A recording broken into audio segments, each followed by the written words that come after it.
I've been a financial executive for the federal government. I've handled budgets twice as large as the state of Maryland's. I ran in 2016 and 2010 to be your state comptroller. I also ran to become your state treasurer, which a lot of people don't know much about. The legislature, the General Assembly elects the treasurer. And why did I do that? It was because I looked at Maryland's finances and I said, oh my God, I've been so in the dark about them, I didn't realize how bad they were. And what got me to get in was, one, the unsustainable growth in our budget, and the other was the hidden cost. This is the monster that's going to devour the state, is the unfunded liability for our state pension funds and our retiree health care. Right now, everybody in this room owes $3,000 to the retirement fund. We have a requirement for about $65 billion to pay for our retirees in the future and the present. We also have almost $20 billion, so another $3,000 for the retiree health care. And you add that together, it's $40 billion. Now, Maryland, we're told, mythically, is that, well, we have a balanced budget. But what they're doing is they're not fully paying for some of the stuff, and that is our retirees for both their health care and their pension. Now, in 1999, our budget for the pension fund had a surplus. It had a surplus, and around 1999, Governor Glendening decided that we'd been making so much money in the stock market because those were good times. The 90s with the Clintons, the stock market took off. They put in something called corridor funding, which limited the amount of money the state would put in the pension fund, and these investments, which were going to get 7.75% on average.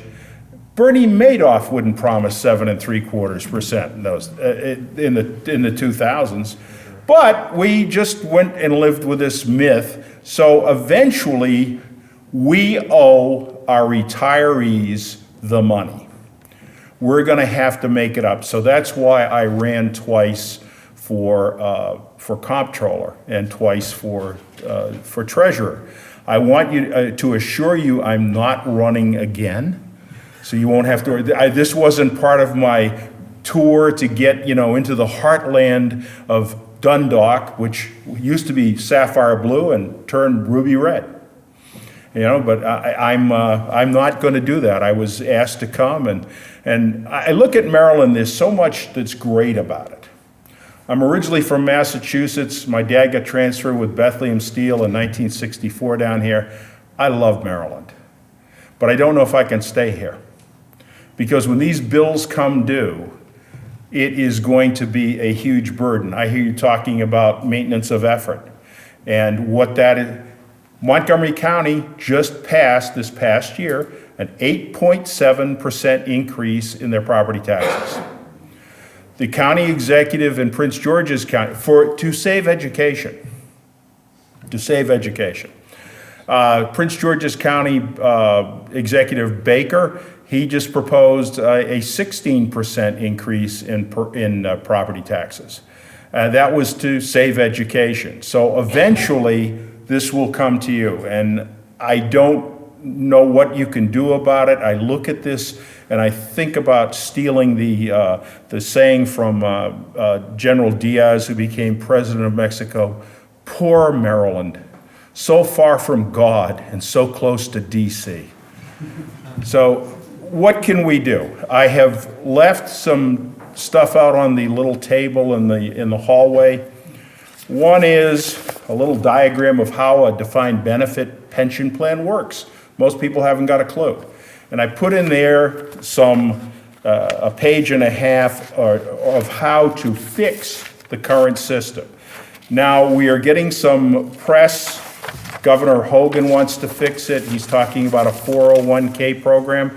That's great, fine. It won't take a penny off of this bill.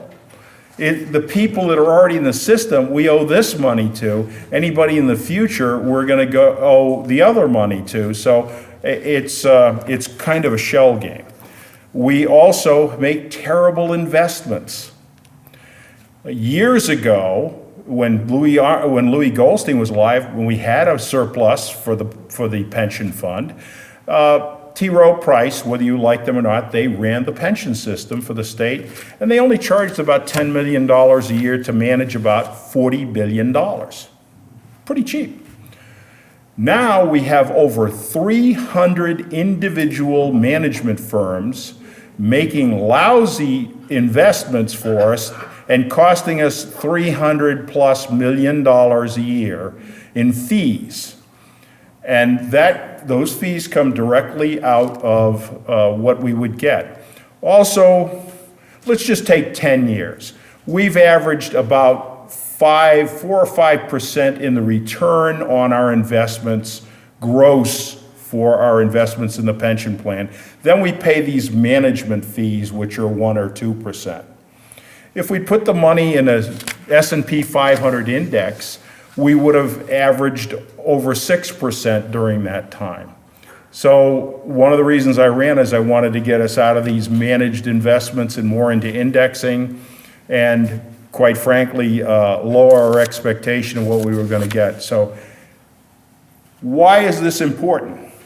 Not only are you going to have this bill, but if you haven't looked, one of my complaints about Governor O'Malley was he never met an expenditure he didn't like.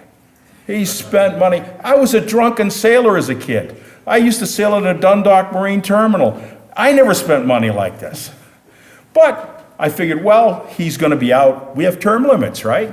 So I like Larry Hogan personally. I have nothing against him. This is not a slam on him. O'Malley increased our budget $12 billion in 8 years. That's an average of $1.5 billion. Now we have a fiscally responsible Republican in, and he is increasing it $1.5 billion a year. His third budget now brings the total spending increase up to $4.5 billion. We have been able to absorb the increased spending because the economy was really at a low when he came in, and it has progressed up. But the first time we have a recession, where is the money going to come from? Where is the money going to come from? It's going to come out of your pocketbooks. Sometimes when times get tough, if you are sheep, you'll get sheared. But if times get really tough, you have lamb stew. And I think that's right around the corner. Because there is no way to make it up. We have gone from having industries here. My father worked for Bethlehem Steel. They had 3 shipyards. There were 5 shipyards in total in Baltimore, including the one at Sparrows Point. My dad was at Key Highway and then Sparrows Point. 36,000 employees. You had American Can, American Standard, Western Electric, the Bruning Highway GM assembly plant. You had all of these businesses. What do you have now? We have become a ward of the federal legislature. If you look at the number of people who are employed, it's now 141,000 Marylanders are federal employees. 125,000 are federal retirees. You have 34,000 military. You have 251,000 state and county and municipal employees. The government is our biggest real business. When I heard somebody talk about BG&E, well, they're big, but they're nowhere near what government size is. So when this thing turns bad, and it has to eventually, there are always business cycles. When this happens, they are going to look to the people that have money because that's the only alternative they have. So I would suggest, if you remember that great movie Forrest Gump, run, Forrest, run. I don't know where I'm going to go. I don't want to move. So I want to fight this and make sure that we get our fiscal house in order. We shrink the size of the government, take care of obligations that we have. We owe our employees and retirees this money. We need to find a way to fix that. But even after the governor putting additional money in and having a little bit better returns on the stock market, I mean, last year we made 1.16%. We ought to go out and celebrate. I don't know about you, but I made a hell of a lot more than that in my retirement plan, just on stock indexes. So I'm here to try to encourage you to reach out to your delegates, your state senator, tell them that you want to stop the spending, because do you really care if the money comes out of your left pocket, state spending, or your right pocket, county spending? At the end of the day, it comes out of your pockets. So the more that you can put pressure on them to reduce this, the better. I heard about maintenance of effort. I belong to a group that's studying maintenance of effort right now. It is a Ponzi scheme. You can't ever cut the spending. The spending goes up and up and up and up. And the quality of the education is not going up. As a parent, as a grandparent, if I knew that my children and grandchildren were going to get a better education, I'd work harder to make sure that the resources were available to the school board and to the teachers. But it's not. We are spending money foolishly. Yeah. So that's all I have to say. I'd be happy to talk. I left on that table, I left a copy of this little paper on how to fix the pension plan.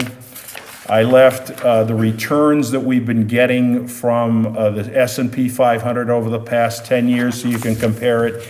And I left a copy. This copy came out kind of green because I was running out of ink. And I only left a few of these. This is the newsletter from the state pension fund. And it says in there how much they're making and how much they owe and whatever. And it's a very nice, chatty document. But in the last 10 years, like I said, we've made an average of maybe 4%. The S&P was making 11.95% each year over those 10 years. So I'll be around for, yes, ma'am. One thing you kind of left out about the Maryland State Retirement and Pension Fund is that the governors dipped into it regularly. Oh, absolutely.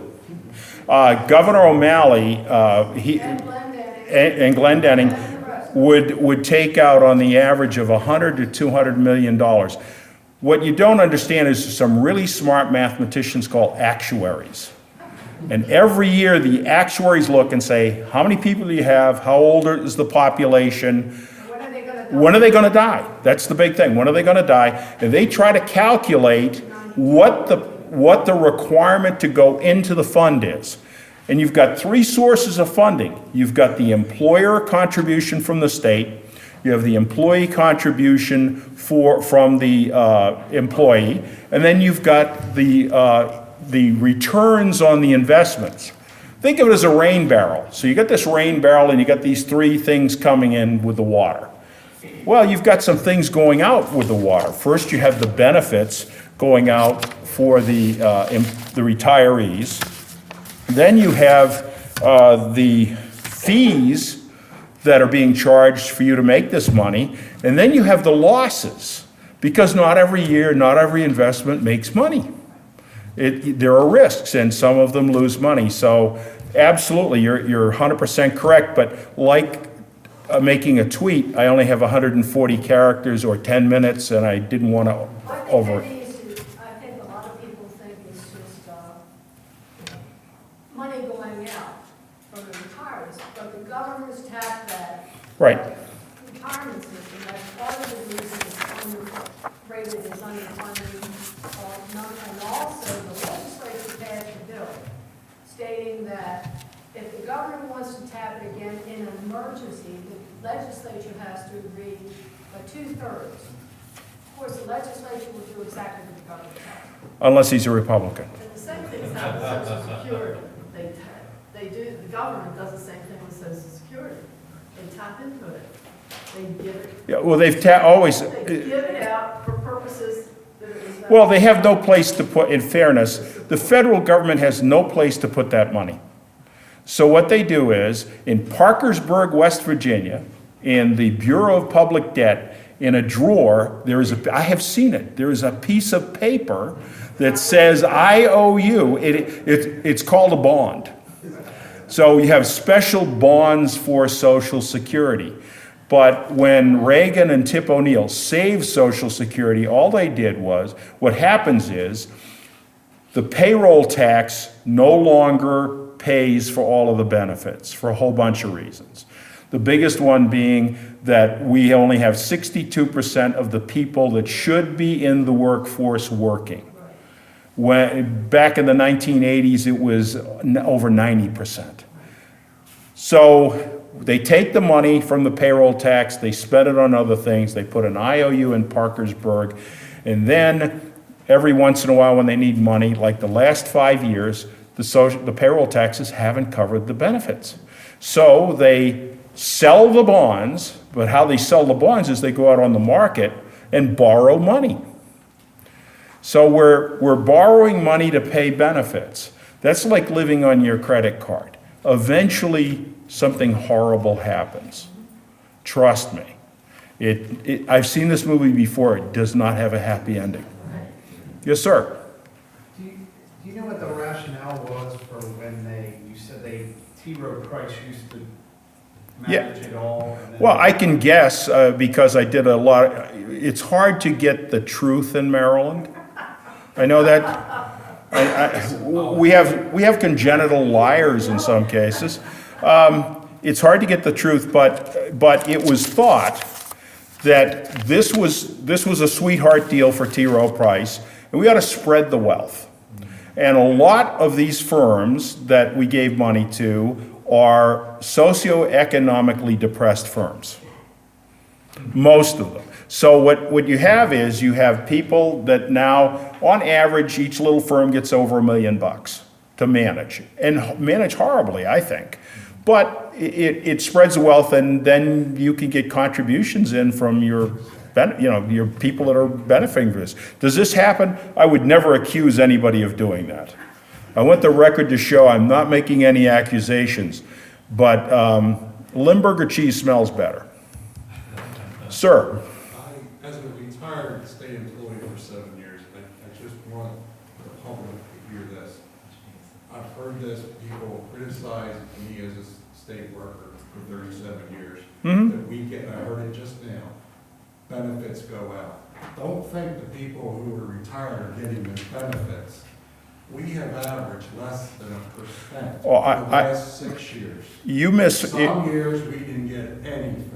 So the perception out there is that state employees are these rich fat cats sitting on their. No, wait a minute. First of all, I didn't. I've got the lectern, please. First of all, I'm a retired federal employee. Okay, I don't have any problem with you. And the thing is that the state employees, the real ones, don't make a lot of money. Don't make a lot of money. But you would be surprised to see how many people now make over $100,000 a year, and they're getting 1.88% each year credited for their retirement. I don't have a problem with you. And I thank you for your service. Your retirement and your retiree health care are part of your total compensation. For some reason, it was determined either by you, that's why you went in there. I went in the federal government.